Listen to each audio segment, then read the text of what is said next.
Well, ladies and gentlemen, thank you again for coming out to our 2025 Spring Conference with the School of Civic and Economic Thought and Leadership.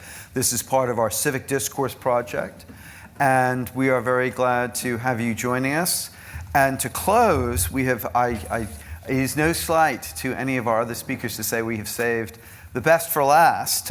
We are honored to hear about conflicts in Britain and debates in Britain over American policy, of the American question, from one of the most distinguished historians of colonial and revolutionary America, Professor Jack Greene.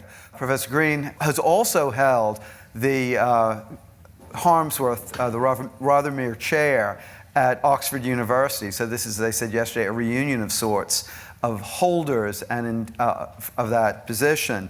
Having taught at Michigan State, Western Reserve University, and the University of Michigan during the first decade of his academic career, Professor Greene then spent 40 years as a professor at Johns Hopkins University, from which he retired in 2005. He has published at least 20 books on the history of the early modern British Empire, colonial British America, as well as journal articles and chapters of books. Most relevant for today are The Constitutional Origins of the American Revolution, published in 2011, and Evaluating Empire and Confronting Colonialism in 18th Century Britain, 2014. He is currently working on two forthcoming, or books in the works: Settler Ascendancies in the Creation of the British Empire and the American Revolution, and The Case Against Parliamentary Supremacy in the British Debate over the American Question. This, as I say, this has turned out to be in some degree a celebration of work by Professor Greene and by his students, so we are very honored to have speaking with us Professor Jack Greene. Thank you.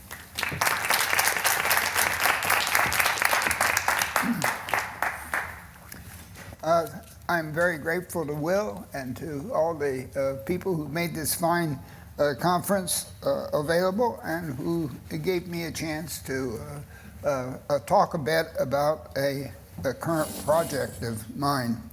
This presentation will focus not on the Declaration of Independence, but on the failure of one substantial group diligently, creatively, and in the end, desperately, endeavoring to prevent such an eventuality. Not on those colonials who referred to themselves as loyalists, but on a seemingly heterogeneous and loosely connected band of political and constitutional analysts who have yet to be well served by modern historians. During the long constitutional debate between 1765 and 1776, over the reach of central authority within the British Empire through the medium of a voluminous pamphlet literature published in Britain and addressed to the British political nation, these analysts sought to prevent the cessation of any American colony from the empire by making an extensive and credible case that common justice and the British Constitution required that all residents of all polities within the empire have equal access to all the liberties enjoyed by Britons in Great Britain. Focusing on the constitutional dimensions of this debate, this talk is a preliminary examination of how the literature they produced and a deeper understanding of its relationship to British constitutional thought may broaden and alter scholarly understanding of the British side of the ideological impasse that led to the Declaration of Independence. Nearly 250 years ago, in July 1776, a body known as the Second Continental Congress first announced in the Declaration of Independence that 13 North American colonies it represented were seceding from Great Britain and establishing a new nation with a brand new name. And that name was the 13 United States of America. Before that announcement, these 13 United States were actually colonies, deeply embedded in a polity known as the British Empire, which included all of the British Isles, Ireland, portions of India, trading depots in West Africa, and 32 American colonies, separate American colonies. Although variously connected by commercial ties and a common political, cultural, and legal knowledge, the transatlantic colonies were politically entirely independent from one another, each having its own distinctive constitution and social order, formed less by metropolitan state design than by long-term negotiation and usage within an under-theorized imperial framework. In the heady days following the successful outcome of the 7 Years' War in 1763, this separation was not predictable. Britain proudly applauded itself on the national grandeur it had achieved as a result of its overwhelming victory over France and Spain, its acquisition of vast new American and Asian territories, and an unchallenged predominance in the highly profitable African slave trade. Simultaneously, increasingly conscious of their rising importance to Britain's internal economic growth, overseas commerce, and military and naval heft, American colonies, most of which had contributed substantially to Britain's war effort in the Americas, expected to enjoy a more elevated status within the British Empire, with more generous commercial concessions and more security for their long, hard-won and long claimed constitutional privileges. Contrary to such colonial expectations, however, the growing bureaucracy that accompanied Britain's transition to the formidable physical and military state that could marshal the resources required to win the 7 Years' War concluded precisely the opposite. To them, Britain's new imperial status demanded that the metropolitan state should subject the colonies to much stricter oversight than had ever been exerted during the first century and a half of Britain's long-distance and overseas colonization. Oversight that demanded the intrusion of the British Parliament, consisting of the Crown, the House of Lords, and the House of Commons, into the domestic, fiscal, and internal affairs of the colonies. Colonial objections to the early stages of this project, culminating in George Grenville's administration's efforts to subject him to parliamentary taxation through the Sugar Act of 1764 and the Stamp Act of 1765, inaugurated an intensive, extensive, and transatlantic public debate over the distribution of authority within the British Empire.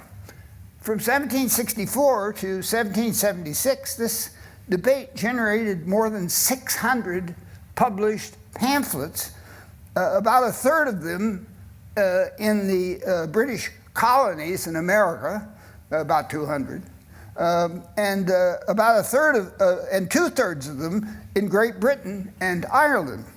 The incredible volume of the British pamphlets was scarcely appreciated before 1980, when after several decades of research, Thomas Randolph Adams published the monumental two-volume bibliography called The American Controversy.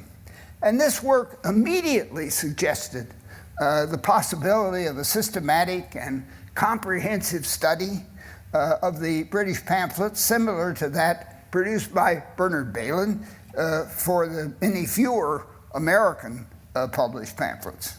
So far, however, nearly a half century after publication of Adams' work, no one has on either side of the Atlantic has taken up this challenge.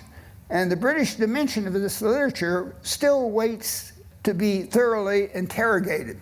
Now, when I say broad things like that, you've always got to keep in mind the Gould exception, because he's done a lot of work on these pamphlets, but was unaware until a couple of days ago about Adams's bibliography. A triad of pamphlets published by sponsored by First Minister George Grenville inaugurated this debate in Britain. The immediate spur to that effort seems to have been the New York Assembly's October 18, 1764 petition to the British House of Commons complaining about many of the policy changes in colonial management initiated by the Bute and Grenville administrations, and objecting on constitutional grounds to Grenville's proposed Stamp Act, invoking parliamentary conventions to prevent any formal government consideration of or response to any colonial petition suggesting any limitations on the authority of Parliament. Grenville used these three pamphlets, initially published anonymously, and in rapid succession, and within about 6 weeks, from late January to mid-March 1765, while the Stamp Act was still under consideration in the Commons. The intent of the pamphlets was to lay out the administration's case for passage of the Stamp Act, to answer and stifle American constitutional claims as they had been articulated by colonial petitions and a few pamphlets originally published in America. And more generally, to support his contention that the British Parliament had unlimited authority over not only the Kingdom of Great Britain, but the whole of the British Empire. First published, most comprehensive, and at more than 30,000 words longest of these three pamphlets, the regulations lately made concerning the colonies, now known to have been written by Thomas Whately, then a member of Parliament and a secretary of in the Treasury Department under Grenville, laid out the administration's case for its new colonial measures. Not only did it provide a sweeping and detailed account of the administration's actions and further proposals to rationalize and tighten metropolitan oversight of an enlarged American empire in the wake of the 7 Years' War, it also explained in detail the rationale behind them. Most notably, Whately responded to colonial claims that Parliament had no right to tax imperial polities that were unrepresented in it by artfully applying the theory that residents of polities in distant regimes of the empire, like many places and categories of peoples in Britain who were excluded from voting for members of Parliament, were virtually represented in that body. Although he explicitly denied that the administration had any plans to diminish the liberties colonial settlers enjoyed within their provincial polities, he nonetheless left little doubt that thenceforth, not liberty, not rights, but exigencies of state, founded like the Stamp Act, as he wrote in his final paragraph, upon the principles of policy, of commerce, and of finance, would determine the relationship between metropolis and colonies. Whately's justification rapidly gained a widespread traction among British political establishment, including the Crown, the Privy Council, all but a few members of the House of Lords and the House of Commons. Not just Grenville's administration, which lasted for a few months after passage of the Stamp Act in March of 1765, but every subsequent administration including the Rockinghams, over the next 12 years, subscribed to the claim that Parliament's authority extended without limits over the entire British Empire. And throughout those years, supplied the intellectual foundations for a substantial pamphlet literature in favor of these claims. Modern scholarship has strongly endorsed an argument that an overwhelming majority of the British political nation accepted these claims about the reach of parliamentary authority throughout the debate over the American question. While producing many impressive studies of the structure of British politics and the volatile political alliances it exhibited during the early decades of the reign of George III, British historians have tended to dismiss pamphlet and newspaper literature as little more than the detritus of party politics and undeserving of serious scholarly attention. And those who have addressed this literature have largely focused on pamphlets dealing with domestic issues such as the suppression of political dissent, the demand for electoral reform, or the spread of political radicalism, rather than those directed at the debate over the American Revolution. Nevertheless, without much recourse to the pamphlet literature, the extensive work on British governance produced an explanation for Britain's behavior during the American crisis of the 1760s and 70s that rapidly became an orthodoxy among historians seeking to explain the origins of the American Revolution. Namely, that the convictions that every state, no matter how extended around the earth, required a concentration of authority in a central institution. In the British Empire, the Crown and Parliament was that institution, and that these convictions had so much valence within the British political nation as to prevent any serious consideration of alternative arrangements that would have distributed authority within the empire's constituent parts. Sir Lewis Namier, the dean of the School of Investigation, dramatically declared in one of his very first books, once the Americans had called these convictions into question, the American Revolution and the partial dissolution of the First British Empire were as certain as the revolutions of planets, the migrations of birds, and the plunge of lemmings into the sea. I wholeheartedly endorse this view in a long, substantial review essay first published in 1968. For the past half-century, this explanation of the British side of the debate over the American question has undergone little challenge from either British or American historians, without denying that some prominent Britons in and out of Parliament sympathize with the Americans. Its proponents noted that they did so, as was the case with Edmund Burke, primarily for prudential considerations that questioned the utility of the enforcement of government claims, but did not endorse American constitutional contentions.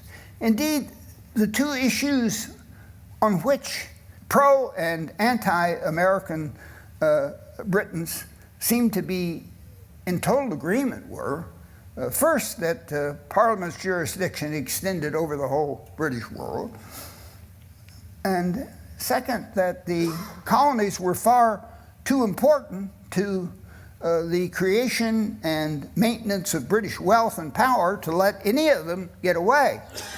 I was myself no exception. I mean, neither of the two monographs making extensive use of these British pamphlets that I published after the appearance of Adams's bibliography did I challenge this conventional wisdom. Only beginning in 2022, after I had begun to revisit these British pamphlets systematically as an advisor for Liberty Fund, a project to digitize all the British pamphlets published during the debate on the American question between 1764 and 1776, did I begin to glimpse the possibilities of it offered for revising standard historical understandings. By no means can I claim to have read every one of the 415 pamphlets and booklets that will be included in Liberty Fund's online edition, and I may never do so. However, I soon came to realize that an impressive number of them took the American side on constitutional as well as prudential grounds, and emphasized the primacy of and expressed great attachment to constitutional theories that denied or qualified this prevailing interpretation, and in fact regarded the government's colonial measures as unconstitutional.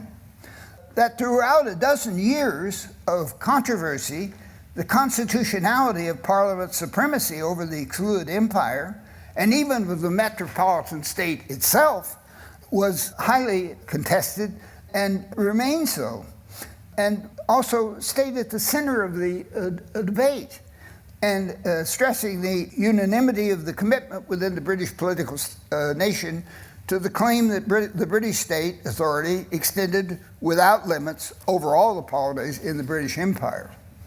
But that turns out to be a highly misleading contention and certainly deserves more investigation.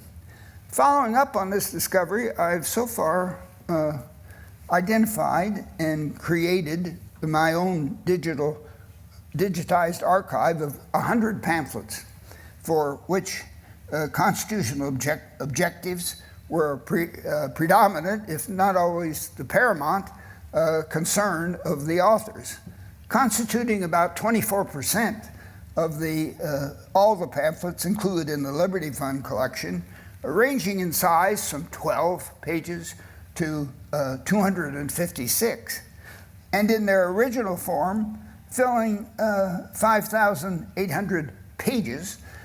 These 100 pamphlets are temporarily spread over the entire period from 1765 to the end of 1776 in three clusters, 18 from 1765 to 1767, and their dissident pamphlets constitute about 65%, 64% of something like that of the pamphlets.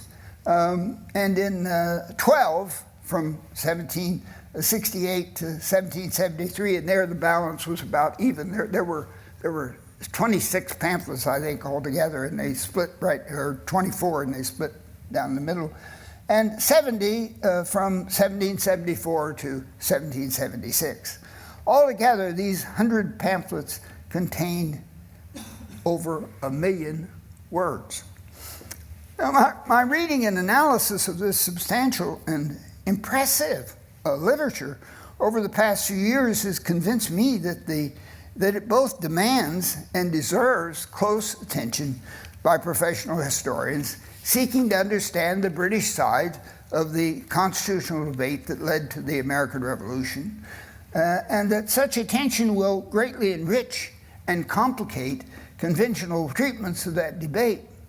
As a result, I'm now engaged in a project that will deconstruct this literature and explore how it changed over time to meet subsequent challenges posed by the flow of events.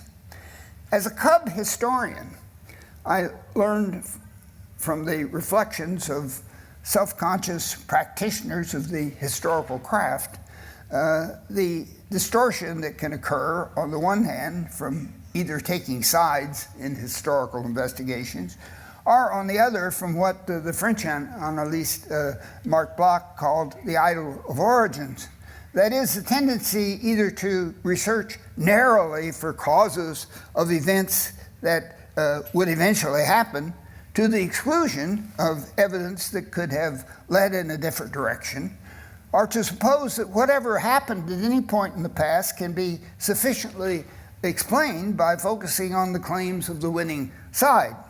Almost a century ago, Herbert Butterfield called attention to the distortions and the impoverishment that were the result when historians operated within a rigid framework never questioning whether the winners in a hard-fought contests were in the right, and never admitting the possibility of defeat. Having never in a long career questioned this wisdom that I picked up as a young man and cogency of these observations, I've purposely arranged these 100 pamphlets by month as well as year of publication in order to achieve maximum contextualization of my data set. Identifying what the authors could have known when they wrote, why they took the positions they did, and what they hoped to accomplish highlights the important fact that they did not know the outcome of the debates in which they were engaged, whether they would win or whether they would prevail or lose. Although the central message remained the same throughout the debate, and they never completely carried the day, they were also always focused on questions of immediate moment and helped to achieve two minor victories: the repeal of the Stamp Act in 1776 and the partial repeal of the taxes levied by the towns and duties in April 1770. Their steady and increasingly vigorous and informed persistence raises the question of why they would pour their energy, knowledge, analytic ingenuity into the debate.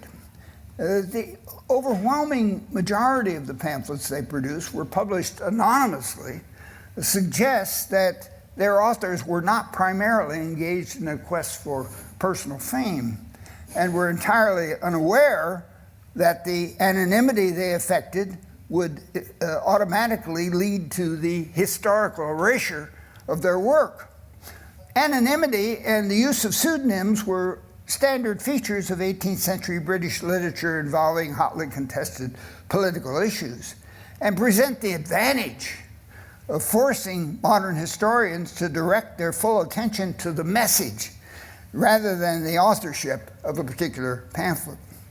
Moreover, while British politics often exhibited a significant ideological rift between two different political persuasions, one Tory and devoted to the augmentation of state power, and the other Whig and respectful of traditional liberty, before the final crisis in 1775 and 76 that led to the Declaration of Independence, works challenging the omnipotence of parliamentary authority rarely acknowledged an attachment to any known political faction, subordinating partisan aspirations to an emphasis on the constitutional principles they espoused. Instead, exhibiting a profound confidence in a well-established and still deeply viable constitutional tradition in the British world, they seem to have been driven by a powerful commitment to the constitutional principles that tradition represented, as well as their unswerving efforts to persuade the British political nation that their position was the only way to keep the empire whole. The depth of their thought and research, the range of their knowledge, and the sheer length of much of the pamphlet literature they produced leaves no reason to suspect their devotion to those principles. This contention that traditional and hard-earned constitutional principles, not the state, nor the governing institutions thereof, dictated the distribution of authority within and over the British world, had a venerable history stretching back to Sir John Fortescue in 1453, revisited by Sir Edward Coke in his efforts to moderate the absolutist ambitions of the Stuart monarchy during the reign of James I. And finally, after deep, if intermittent, discussions of constitutional issues over the course of the 17th century, confirmed by parliamentary declarations at the time of the Glorious Revolution, and according to its exponents, accurately explained in the political writings of John Locke. Throughout the first 6 decades of the 18th century, this line of constitutional thought continued for many to be the prevailing view of the foundations and operations of the British state. The persistence in many minds of the notion of a fundamental constitution limiting the capacity of the legislature, J.D. Gough observed in his classic work on this subject, reporting that the old slogans were apt to be revived with almost unfailing regularity whenever political feelings were aroused by some party dispute. And as Harry Dickinson pointed out in two really important articles, in very perceptive articles in 1976, the concept of a sovereign parliament, not reasonably foreseeable in 1689, was largely a development of the mid-18th century and was only just hardening into orthodoxy in the 1760s. Within Britain, from the Stamp Act crisis to the Declaration of Independence, the writers whose literature I've been examining continuously invoke this historically grounded, fully articulated, and then still widely held tradition to support their contention that the underlying principles of the English Constitution protected the lives and property of English people wherever they resided from any state efforts to tax them without their consent. It not only invited, but required and legitimated resistance to all such efforts. On this basis, during the Stamp Act crisis, writers endorsed colonial claims that they could only be taxed by their own legislatures, and colonial rejections of the Grenville administration's concept of virtual representation as a failed constitutional innovation and a feeble and unconvincing subterfuge to suggest that colonists had voice in the House of Commons that was immediately belied by every part of the state's refusal to hear a single position against the Stamp Act. From the fall of 1775, the administration's insistence upon using raw force to bring the dissident colonists to heel changed the arena of debate. Thereafter, the question was not whether to abandon unconstitutional justifications for subjecting colonists to the absolute power of the British state, but how to bring an end to the war that they had worked so hard to prevent. If the main object of their endeavors since 1765 was to persuade the government of the validity of their constitutional theories was unsuccessful, their writings in 1774 and through 1776 provided a formative counter perspective to government supremacy claims and functioned to alert, energize, and solidify the large community of traditional and Lockean British constitutionalists within the British political nation.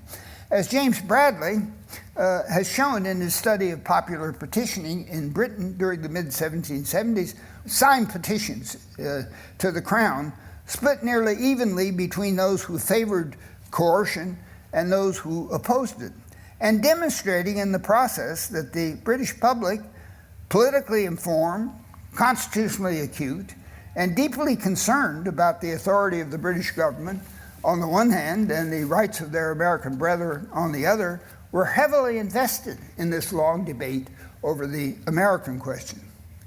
The volume, spread, intensity, and seriousness of the literature introduced in this presentation argues that it merits intensive historical investigation.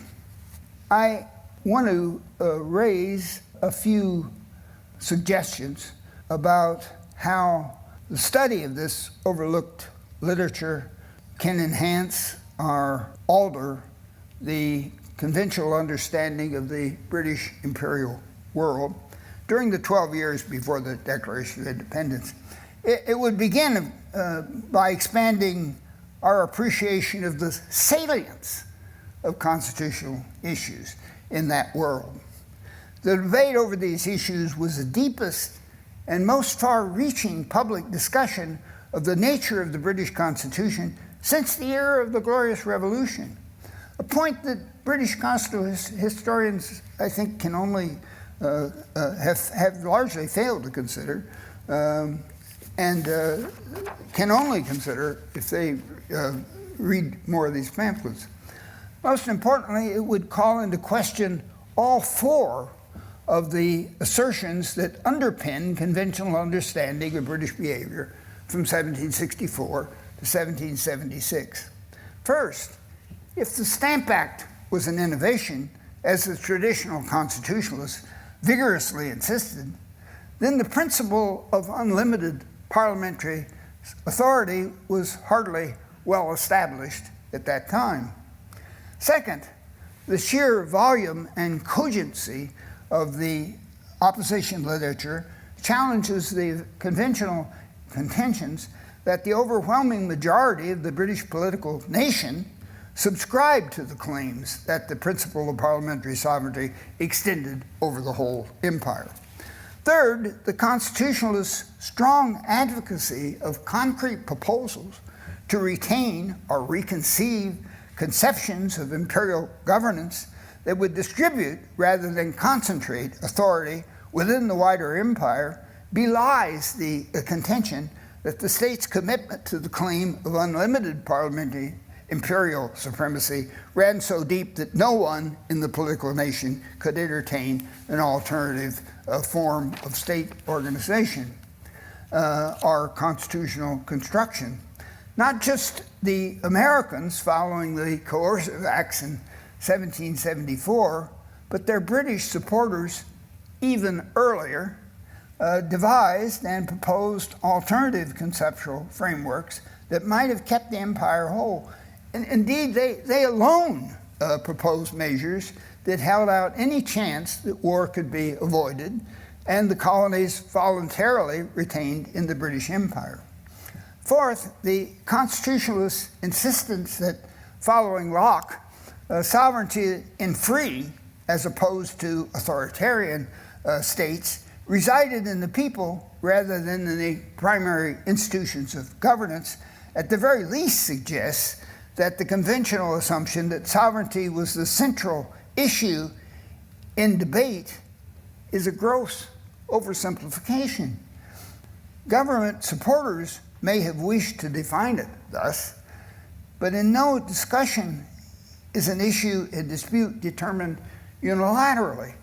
And according to opposition as well as American thought, the issue in this case was not the location of sovereignty, but the distribution of authority in an extended and allegedly free empire composed of numerous separate polities. The dissident literature also puts the government's case in a slightly different light. For Great Britain, the theory that an indivisible and unchallengeable sovereignty was a necessary component of every state, nation state, was not a shared general principle. Earlier in the 18th century, Iberian and French empires had successfully used this theory to reshape and tighten metropolitan controls over and within their overseas polities, but it had not previously enjoyed a wide usage in the Anglophone world. First formulated by the French political theorist Jean Baudin during the 16th century wars of religion, and championed by Thomas Hobbes in response to religious and political upheavals in 17th century England, it had not been proposed as a standing principle of English law until the last months of 1765, when Sir William Blackstone published the first volume of his commentaries on the laws of England during the debate over whether to or not to repeal the Stamp Act. No doubt, a conception of the state as having absolute power over the whole of the British domains was attractive to those looking to enhance state power and willing to employ a theory unfriendly to British constitutional principles, but in harmony with British aspirations for national grandeur. Colonial rejections of the new theory on constitutional grounds and resistance to its implementation in the Stamp Act crisis so enraged a large proportion of the British political nation as to endow it with some credibility among those willing to bend a few constitutional principles and ignore or discount a great many prudential considerations to establish Britain's supremacy over the colonies. Although it may not have been, as some dissidents charge, a ruse to cover a scheme to deprive both colonists and metropolitans of their hard-won English liberties, it certainly represented a selective appropriation of a previously unfamiliar principle by advocates of universal state power in order to shape how the metropolitan state, qua state, would respond to continuing colonial resistance in both its legislative and executive attempts to tax or subject them to unwelcome regulation by imposing a regime of central command upon the colonies without their consent, and rejecting negotiation in favor of force in the failed effort to keep the British Empire intact. Now, in closing, I want to raise the question of why historians have ignored this voluminous and compelling literature, which had been hiding in plain sight ever since Thomas Adams made us aware of its existence over 4.5 decades ago, and well over a half century since Bernard Bailyn demonstrated how much could be learned from a close examination of the pamphlets published on the American side. The anonymity of so much of the British pamphlet literature on both sides of the American question has perhaps discouraged the interest of historians who like to know who wrote the literature that engages them and prefer to work on more prominent authors. Far more important, however, was the entrenchment, not to say the ossification, of the conventional explanation for British behavior during the 12 years from beginning in 1764. Even though, insofar as pamphlet data are concerned, it relied largely upon a few pamphlets of known authorship, the accepted explanation was so firmly ensconced in the historiography of the American Revolution that few of us seriously imagined it could come under any serious challenge. To me, it still provides an accurate depiction of the position of the British government at every stage of the debate over the American question. If in the quest for a richer and more refined understanding of this debate, the government side of the argument also probably deserves a thorough revisitation. I do not intend to do that. From my study of the dissident side, however, the pamphlet debate that defined the Stamp Act crisis was intriguingly refined and extended during the revival of conflict in the late 1760s, and its explosion in myriad directions during the crisis that eventually led to American independence from 1774 to 1776 reveals the emergence of a deepening and widening engagement of the British political nation in a contest between two rival and incompatible strategies for keeping the British Empire together. A deadly, serious debate in which the outcome remained in doubt well into 1776. Finally, we cannot neglect the possibility that historians have ignored distant writings because their authors lost the debate. Not perhaps with the broader public, but at least with the government, never managing to persuade the Crown and the majority of either houses of Parliament of the force and wisdom of their message. Historians are notorious for their tendency to assume that the winning side was right on whatever issue is involved, and that paying attention to losing points of view unnecessarily complicates the situation. The British debate over the American question, however, standing out as an egregious example of the distortions produced by the Idyll of Origins, demands recontextualization into a much more complex arena of debate than conventional wisdom has supposed. The winners were wrong. Their strategy led to war and failed to meet its objectives. The losers, exponents of the only strategy that might possibly have kept the colonies within the empire, were right. To ignore such a voluminous and passionate literature simply because the authors didn't win is palpably ahistorical. Convinced that they had a better case, they had no idea they were going to lose. Except for the Civil War, no episode in the history of the United States has received more attention from professional historians than the American Revolution. So extensive is the output on this subject that one might suppose that every aspect of the revolutionary era has been investigated. But the complexity of the revolution and the different frames of reference brought by each new generation of scholars guarantee something new to discover.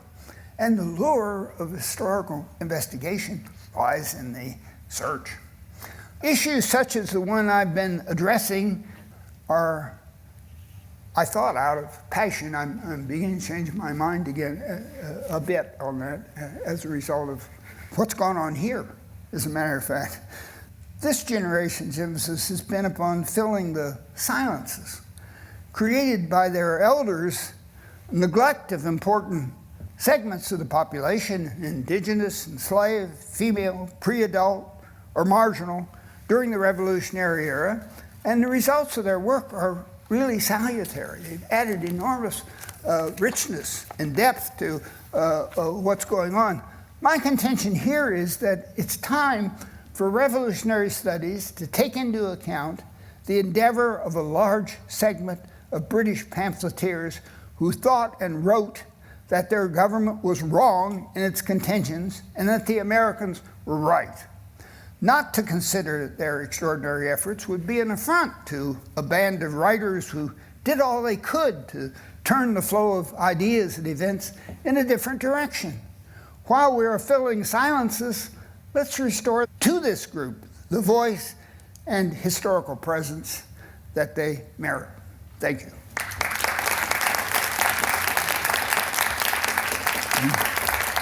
Well, Professor Greene, thank you very much for a lively and interesting exposition of a neglected group. I think that what you said at the close about filling in the silences is very important.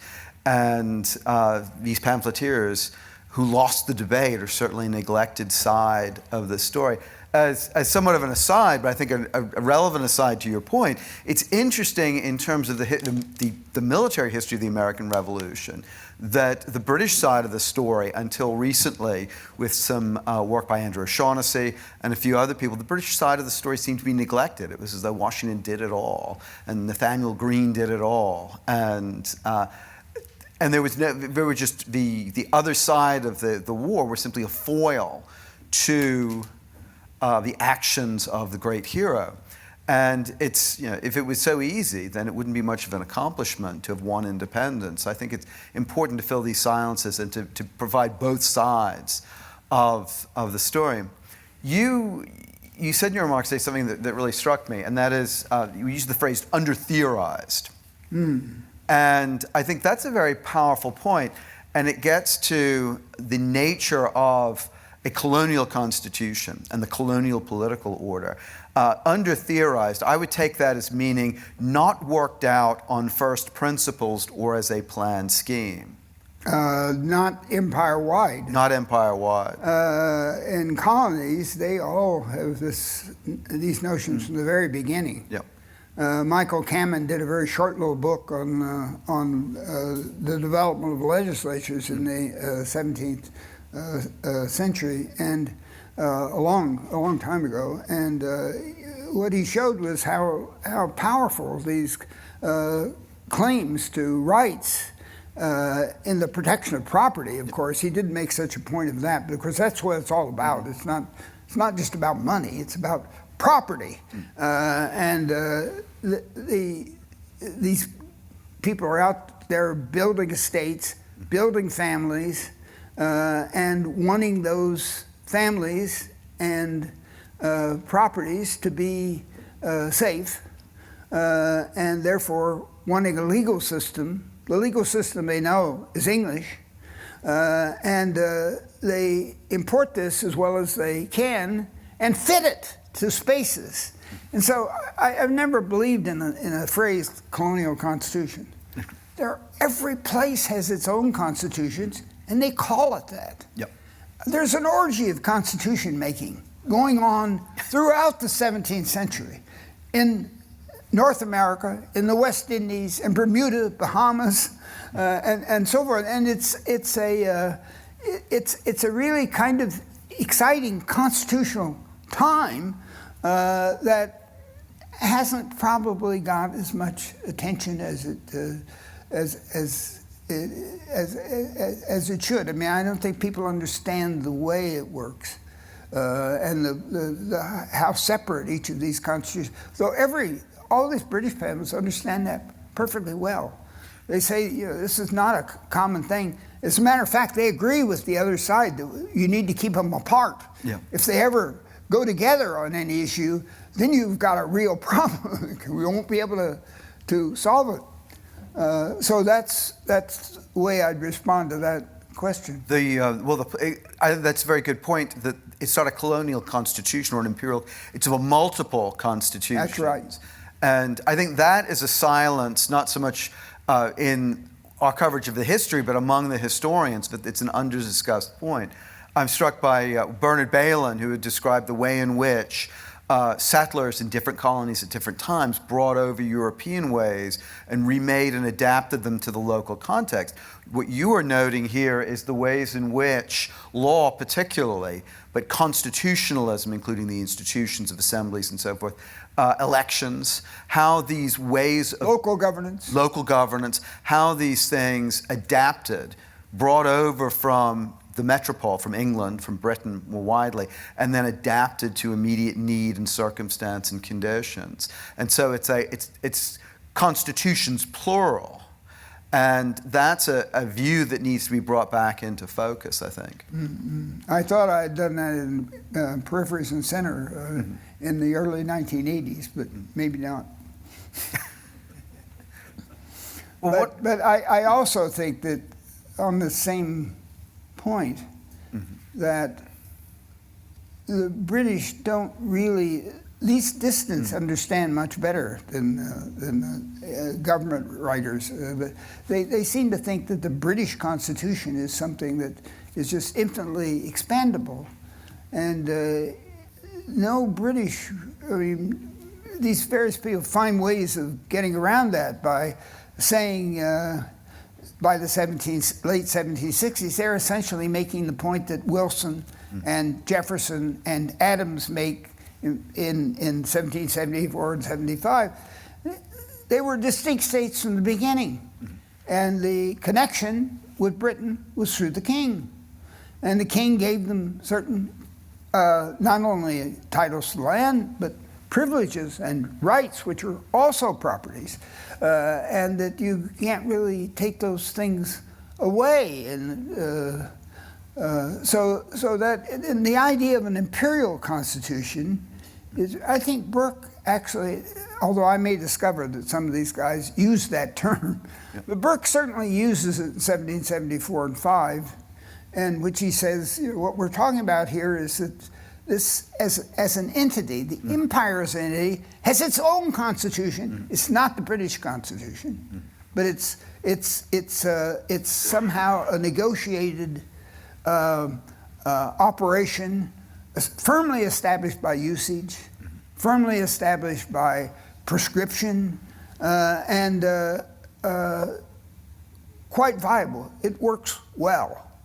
Or it did work well until people decided they had to really act on, and with the Townshend Acts. And again, well, speaking of people decided to act, one that brings me to the idea of the 7 years of the post-7 Years' War moment, the imperial acquisitions, the challenges post-war dealing with debt and protecting, and this goes back to a discussion the other day, our opening session, the idea of fiscal capacity and the need to protect the ability to borrow, to finance war at need. So that pushes people to act in a way that they had not been either inclined to act or able to act in the 1750s and 1740s. But here's a question I would have for you. We think of Americans as revolutionaries. It was the Americans who were having a revolution. Indeed, there was a revolution in an older sense that the world changed. It was an overturning of established order. But it's actually, it's Grenville. Yeah, exactly. It's Grenville who's the revolutionary. Right. And and these writers make this comparison all the time. They said, you can't compare the British Empire with the Roman Empire or the Greek Empire even. That's not relevant. And you can't really compare it to the Spanish Empire or the French Empire, the Portuguese, because they're authoritarian empires. They don't have what the British Empire has, and what it has that they don't have is representative government. Of course, all those empires have ways of I like Jeremy Black's comment yesterday, calling into reminding us of all that literature in the 60s and 70s, showing how weak these national states were, and how the authority was partial out and divided in every one of them, England least of all. But nonetheless, I think that's important. It's a problem with the theory of state formation and the use of this going too far in that is, as some historians have recently done, I've noticed, is that they didn't really have much of your bureaucracy. In fact, I argued at some conference I went to in Ireland, I had collected all this stuff on of lists of places in colonies. And I had a lot of them, and they over a period of 70 or 80 years, and it's perfectly clear this is a tiny bureaucracy that is operating in this highly successful empire. And what conclusion can you draw from that? Increase the bureaucracy, weaken the empire, because it comes up from authority. And when I use the term authority, I'm using it in a way, Temple, I can't remember his.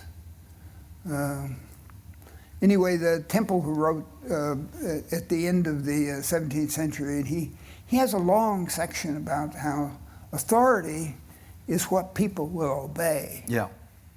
Power is something else. I mean, you might have power to overwhelm these people, but you only have authority if people agree and they obey. So, and then I was thinking about this last night and talking with Jane about it a bit, that I was struck yesterday how a name that was never mentioned,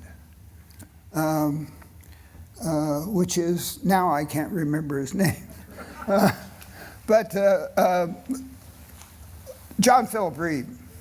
And John Philip Reed has never been taken very seriously by historians, but his work is really important because he gets at a lot of these questions of constitution formation that is not dependent on having something written. Yes. But on traditions and on what the British Constitution was, and became again for a while with the Carlisle Commission. We had to add that, by the way. Right. This was a requirement for every well, that's the distinction. There's an important distinction between writing down and codifying established practice. Yes. Which was a very English, and I use that term advisedly, emphasize English tradition, and then starting out and saying, well, what will we do? What is our theory? How will we? Oh, yeah. Which is of doing it in opposite ways, and that codifying practice. But the story we see in the 1760s is breaking with established practice, and that disrupts the relations. I have a subversive way of looking at that. It seems to me that these documents we worship as constitutions and so forth are very often just simply fitting to a new situation old principles. And these principles have to do with liberty and property and and the protection of it. And they very much are fixed in time in that they worked or didn't work, but worked or didn't work at that particular time. In those kinds of circumstances, they might not work forever, and so on. And we revere them, I think, unnecessarily. I mean, I think a constitution, and I'm not leaning in any political direction here at this moment in 2025, but I do think that constitutions have to change to have authority. And that project is an ongoing project, and I think it was a fairly successful way of dealing with severe economic problems in the 1930s and 40s, and making the first serious effort to produce anything like racial equality in the 1960s, and as that has gone along. And the same way, I think, with women got the vote early on, but they didn't really get substance in the polity until really, I think, it piggybacked on the civil rights movement. But it nonetheless was a powerful movement and much more successful. Well, the distinction you draw between authority and power, I think, is very important for understanding a lot of these issues, because what people must obey versus what they choose to obey and what they will obey. I forget the exact date of this, but David Hume wrote an essay where it said, opinion governs all. Exactly. And Madison repeats this. Yeah. But that idea is all over in the 17th century as well as in the 18th century. All government's based on opinion. Yeah. Even despotic societies. Or authorities. Authorities based on opinion, because you cannot act. And even in despotic societies, I mean, I argued at one point that all these American empires, and I don't use American to just apply to the United States. Yes. That in all these empires, people had ways of getting around what they didn't want to do. Yeah. And the Crown or metropolitan authorities were, aware of what was going on, but it worked, and everybody was happier. So, but I think that often happens. I mean, what I liked about Reed's work when I brought it up is we use the term all the time, Americans were smuggling. Well, in those societies which protected smugglers, wouldn't convince them, that wasn't a law. That had no authority in those particular societies. It's just a dead letter. And we find that now in all kinds of places in the United States where the writ of the Constitution and its amendments don't run. Well, I was struck as a closing point to turn to questions. Since we opened with Lexington and Concord, there was a famous interview with a veteran of the shots fired at Lexington and Concord. And a young journalist is asking, well, didn't you go out because of this debate or that debate or these ideas? And the exchange closes, and I paraphrase, young man, we went out because we governed ourselves, and they didn't mean for us to do it.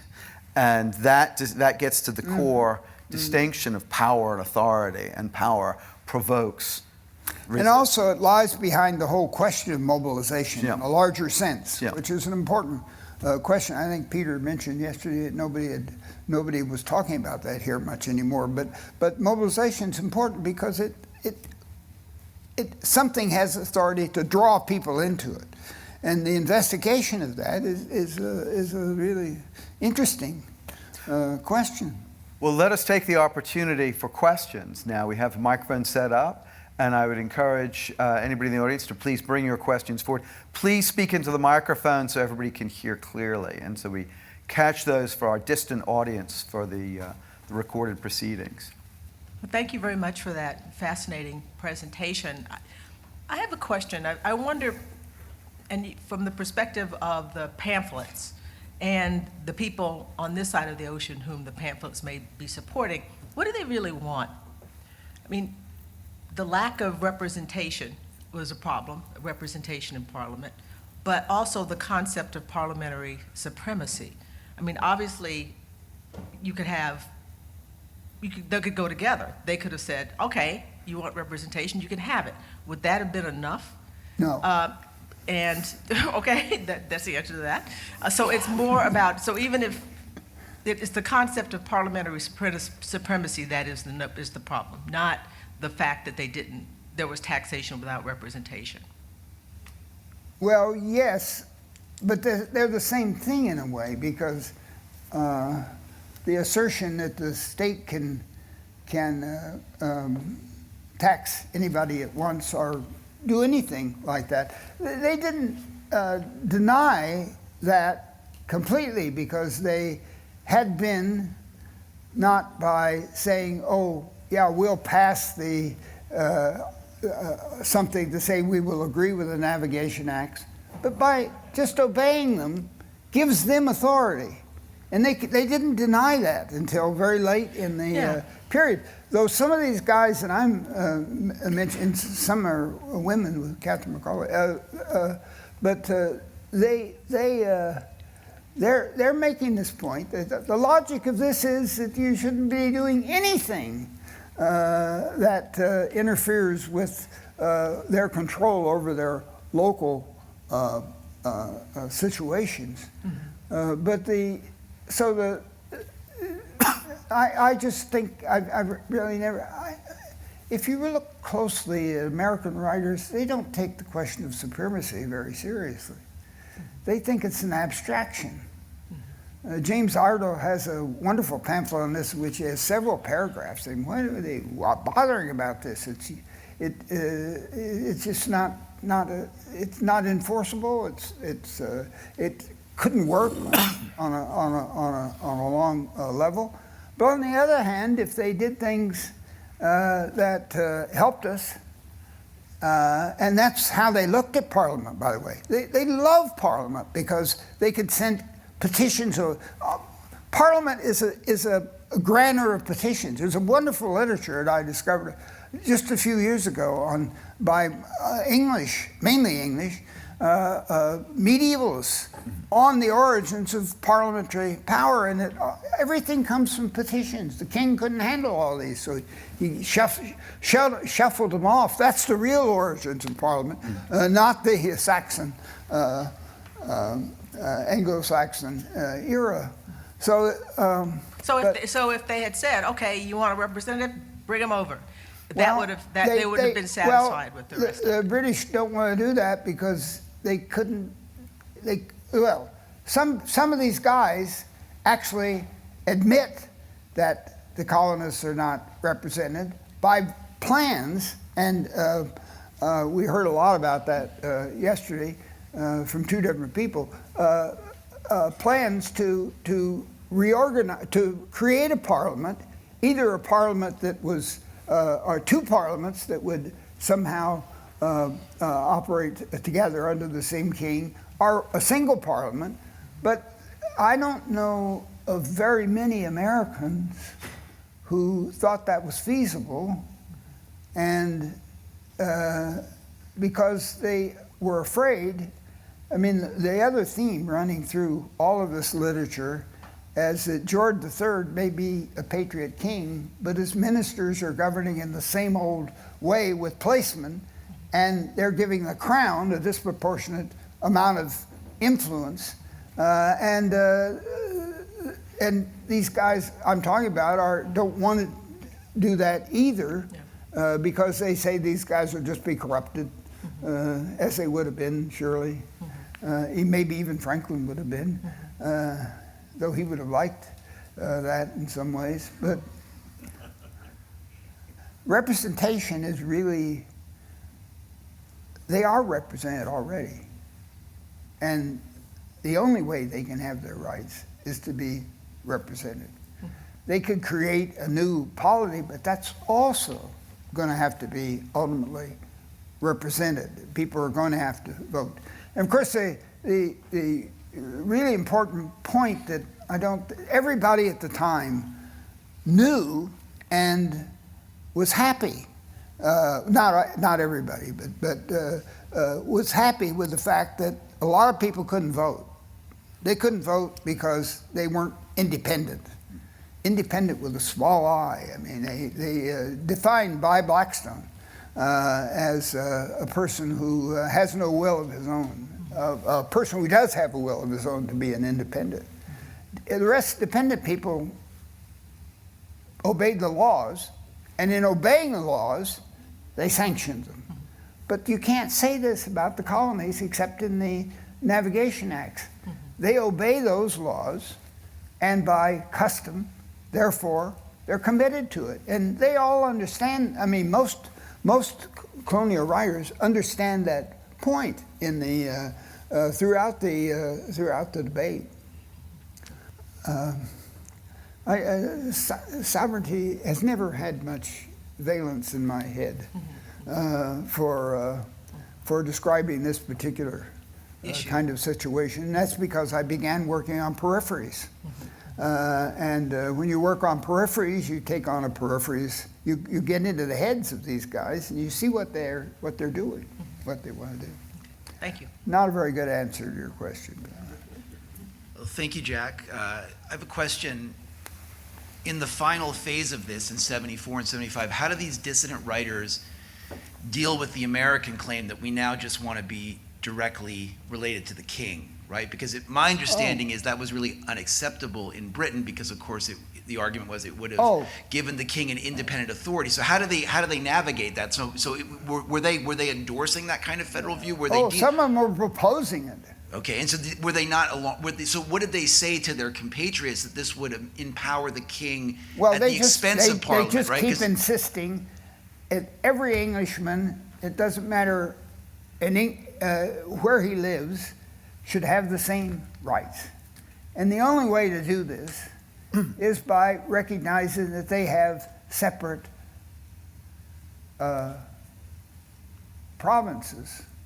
They don't use that term, though, because that's a pejorative term. Provinces, some government writers in the late 1760s began using that term to say, oh, well, they don't understand, they're just provinces. But they're not just provinces. They are ongoing entities with a royal governor who, if successful, will get in good with the local ascendancy. And have a long, happy life. If he doesn't, he'll get opposed and withdrawn because the English government can't change these people's minds. They just say, in the 1750s under Halifax, he's trying to do the same thing that Grenville is doing, not tax, but other administrative changes. And the colonists won't do it, no matter where. Jamaica, Virginia, Massachusetts, in a number of places there are these enormous fights going on, controversies. And they finally just withdraw the governor. And these guys have won. They have an incredible amount of power, these settler polities. Within the empire. Well, the means don't really exist. Yeah. As you've said, Jack, the means don't exist to overrule local elites or even the local And they couldn't have done populace. it with troops either. No. Not that they ever tried to do it with troops until Bernard gets troops into Boston. Yeah. But I found that absolutely fascinating. I'm just a couple of thoughts. I agree with you entirely about the nature of constitutionalism and politics being one of often sort of re-examining or adapting existing ideas. Thinking about it in 18th century terms, this idea that there should be or might be a separate parliament of some form for the 13 colonies, or indeed for more of the colonies in North America, no reason to restrict them to 13, if you were an American patriot, you might have been a bit worried about that, because of course there had already been the experience in the 18th century of the loss of the separate parliament in Edinburgh, and separate to that, the Westminster Parliament had passed the Declaratory Act to say that the Dublin Parliament was subordinate to it. So if you'd had a separate parliament, you would then have been saying to London, well, we want to be better treated than Dublin, or maybe not saying that. But in other words, I agree with you entirely. It was inherently an unstable situation. But the other question I was just going to ask, and I'm not trying to be facetious here, given that there's going to be a lot of memorialisation, quite rightly, and now and hereafter, do you think the issue, at least somebody might raise the issue of representation in an imperial context with reference, for example, to Puerto Rico? Because if you think of America today, there are some parallels with the nature of the British Empire in the sense of different jurisdictions and different privileges and liberties, and obviously the same for DC and indeed for America's colonies, other than Hawaii, of course, in the Pacific. So I just mentioned that. I wonder whether anybody will raise that point. That, and again, if one thinks about it, prior to 1960, Hawaii wasn't a state, Alaska wasn't a state, etc. There was a sense within America that the Constitution was changing, in the sense, even if the law remained the same, the actual method of governance of particular territories would change. And in a way, there's a parallel that with the British Empire of the 18th century. I mean, obviously different circumstances, of course, one understands that. But, you know, I don't think anybody in London would necessarily have said that the government is immutable, because the very experience of the Constitution and the very nature of Whig beliefs was that it wasn't. I think the difficulty was, and this obviously happens with many civil wars, the actual issues at dispute were relatively minor, but as the man you quoted from saying in Concord and Lexington, these people don't bloody well understand that it's important to us that there are these differences. And I think what worries me, in other words, is I agree entirely with you that the constitutional points that are crucial are the practice of government rather than the theory of government. Sorry, I didn't say that very well, but I agree entirely with you on that. No, I think that's that's a fair way of looking at it. I don't know that there was enormous enthusiasm for union in 1764 among even the continental colonies. I don't think there's, I mean, Christopher Gadsden, who's one of the South Carolina representatives, comes back and he says, "Oh, that was a great experience." He said, "We found out that the British government is oppressing us here on this point, and here. Suddenly we could make a comparison, and we could exercise some kind of united response to it." And I've always been taken by that the fact that this was a new experience, a new polity was being connected, and there wasn't. I don't think that people would have excluded anybody. I mean, if Jamaica had wanted to come into into this union, they would have taken Jamaica immediately, and certainly Barbados. I mean, are any of those Caribbean islands, but in fact, there's a famous letter from the Jamaicans in 1774, and they say, "Gee, we think you're absolutely right on the constitutional issue. We don't disagree with anything." This is from this relatively 10% of the population, which is free. Here we are, you know, in the midst of the Caribbean, and the British Navy protects us, and they have just had a slave insurrection in early 1760s, and so there's that enemy, the internal enemy as well, that the British government can Jamaicans were paying for it, but there were actually British troops and British Navy was there. But I think that Nova Scotia, they'd love to have Nova Scotia, and they tried to get the Quebec people I ran into a young Canadian scholar maybe 20 years ago. I don't know. I don't think he ever finished this, but he had found a whole lot of documents in which the Quebecois are welcoming Americans. Puerto Rico is is an obvious candidate for statehood, and maybe after Greenland. So Professor Black set my question up pretty well. I assume the answer is no, since so much of this is about the rights of Englishmen specifically, but I'm curious if any of these dissenting pamphlets are discussing the implications for the other parts of the empire closer to home, whether that's maybe prudential ways that they should think about dealing with Scotland, even though it's now a part of the Parliament, or similarly, if they're thinking about these are reasons we either need to be cautious about Dublin or this has implications for Dublin. So I'm just curious about what the implications are of the dissenting pamphlets in that. I meant to say this in response to Jeffrey. As a matter of fact, I'm glad you followed that up that way. But the Irish comparison is in almost all of these works.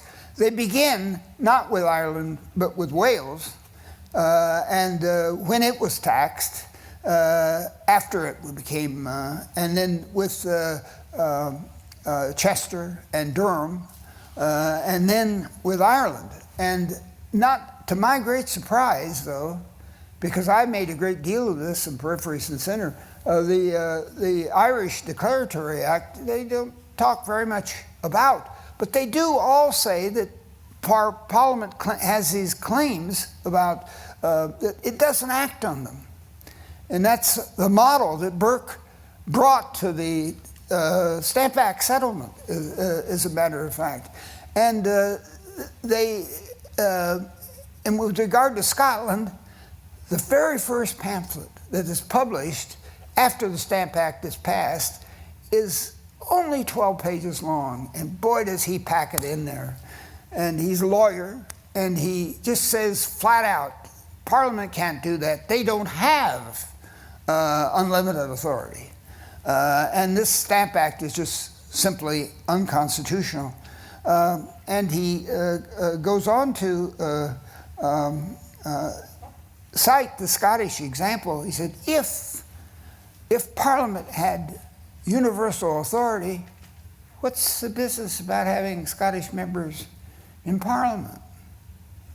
Good question. Just for the record, to make a point, Chester was a county in England, Durham was a county in England, and both Marchlands, both of them were outside the typical authority of the Crown. And so they were beyond parliamentary control. That gets revised during the Reformation. So there's a deeper history of extended... Not Durham. Durham's much later. Durham's much later, yeah. Right. The Prince Bishops of Durham. So the Bishop of Durham exercised princely authority within the county of Durham. I mean, these are sort of footnotes of footnotes. But it's interesting how these exceptions get rationalized within the system. But, and this is Professor Greene's point, there are all of these exceptions beyond the British Isles. And to take a longer view, Ireland, to solve the Irish problem, the answer amidst another global war and crisis is essentially another act of union, is to bring, as Scotland had been brought into the Union, bring Ireland into the Union, absorb the Dublin Parliament through the fee simple of corruption, as Lord Castlereagh put it, and buy out the Irish Parliament, the Anglo-Irish ascendancy, in order to get its acquiescence into its own absorption to the British, into the United Kingdom. But as you get geographically more expansive, it gets a lot harder to do that. So could one have, in theory, have said to Barbados, said to Rhode Island, said to Virginia, you too can be part of a united kingdom? Extending across the Irish Sea is one thing, but extending across the Atlantic would have been... I mean, other people who have read these American pamphlets more recently than I have might be able to answer this better, but I don't find any Americans. Well, there are a few. There are a few people who take the government side who take this point, but by and large, that literature, it seems to me, rejects from the very beginning any suggestion like that, because they just don't think it would work practically. Exactly. And also the British people also, on both sides, think it wouldn't work practically. Because of the long period of time between, and because these people might not want to, the people who would be good at this might not want to be in London or couldn't be in London for long periods of time to be in the House of Commons. That wouldn't do. We have time for one last question. Please. Perfect.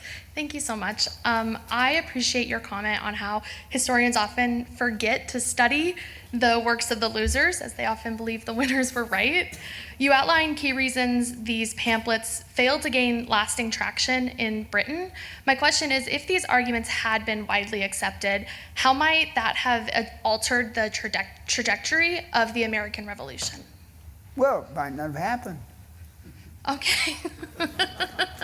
I mean, why would it have happened? I mean, until Thomas Paine, well, not, before that, we already know this from last night, but people do really like to be a part of the British system. They would like it on their terms, or at least if their terms were better formulated. But that's what these guys I'm talking about. Let's do that. Let's have a colonial policy that doesn't assume that persecution is the way to keep an empire. Rather, let's ask them what they want, and let's do it. It's in conformity with English traditions, and they can have an English place there. Barbados has, it calls itself Little England.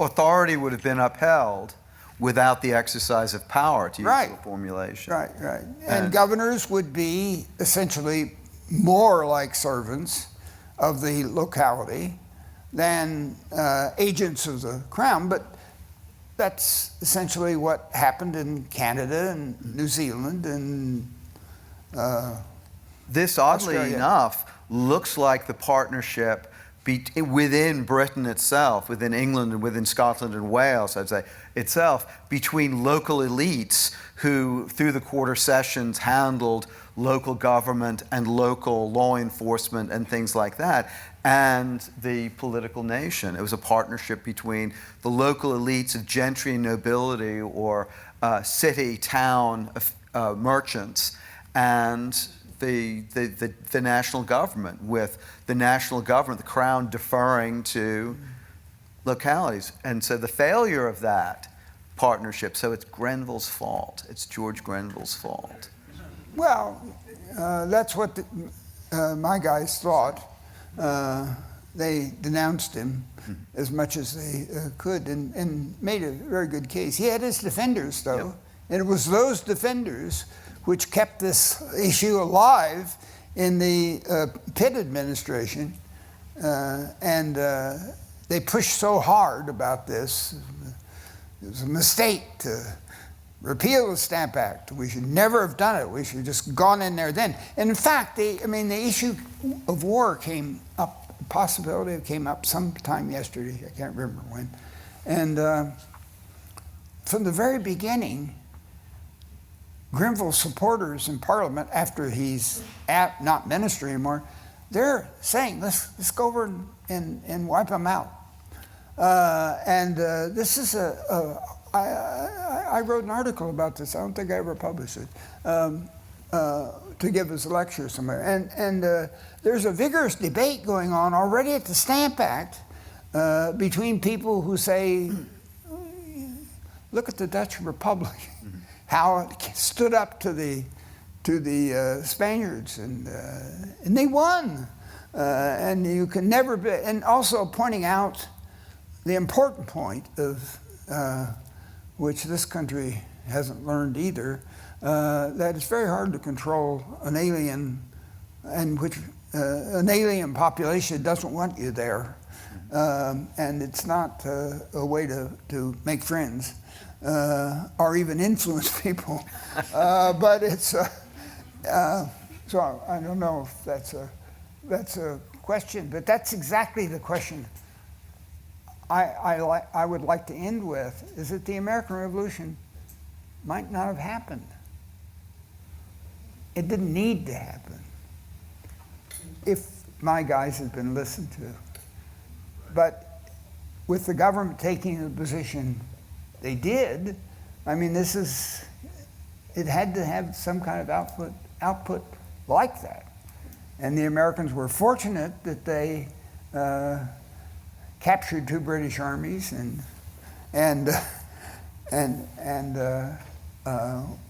won that war with considerable French help. A topic for a future conference. And French help, I might say, is predicted by my guys as all along. From the very beginning, they said, France is sitting over there. If we get into a big argument with these colonies, do you think they're not going to come to their side? And I think whoever was writing these things were probably surprised that it took so long for the French to join in. Well, thank you again, Professor Greene, and thank you. Thank you very much. Thank you again to all of our audience and for our partners at Arizona Public Broadcasting. Thank you for coming out, for supporting this event, and to our fine staff at SCETL, Janelle Nassif and others who've made this happen. Thank them. Join us again next year. They're phenomenal. Join us again next year for our conference in 2026. Thank you.